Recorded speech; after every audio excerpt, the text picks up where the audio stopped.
আগতেই মোৰ বিয়া এতিয়া আকৌ মোৰ ওচৰলৈ কি আঘাত আহিছ টেন্ট হাউচৰ ঠিকা আমাক দিলে তোমাৰ কাৰণে কি এতিয়া কাম ধান্দাও বাদ দিম কি কৰিছা কিনো কৰিম ঘৰৰ মানুহবোৰ আজি ৰাতিপুৱাই বিয়া এখন খাবলৈ গৈছে মই ঘৰত অকলেহে আছো ইছ মই যদি এতিয়া তোমাৰ ওচৰত থাকিলোহেঁতেন তেতিয়া তুমি কি কৰিলাহেঁতেন কিনো কৰিম কাপোৰ আৰু বাচনবোৰ তোমাকে ধুবলৈ দিলোহেঁতেন তই চিংগুল হয়ে মোৰ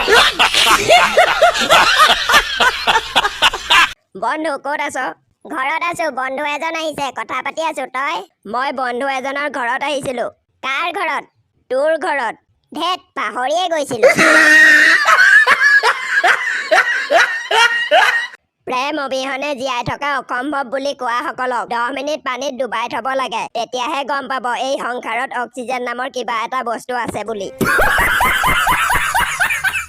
সৰুতে ভাবিছিলো চাকৰি কৰিলে পইচা পায় এতিয়া গম পালো পইচা দিলেহে চাকৰি পায়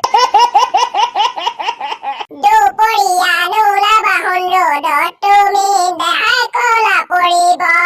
এনেকৈ কোৱা এজনৰ অভাৱত আজি মই কলা ৰোগত আক্ৰান্ত নাজানো কিছুমানে ফটো উঠোতে কেনেকৈ ইমান ধুনীয়া ধুনীয়া পজ দিব জানে মই চোন সেই মমবাতিডালৰ দৰে থিয় হৈ থকাৰ বাহিৰে একো পজেই দিব নাজানো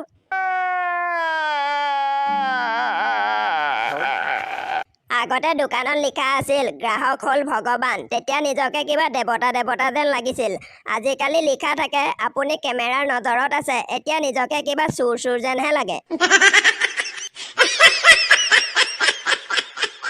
বিয়া ঘৰত গান লগালে সন্মানৰ খাতিৰত বহি থাকো মনটো সামৰি নহলে যিহে নাচো নাচো লাগি থাকে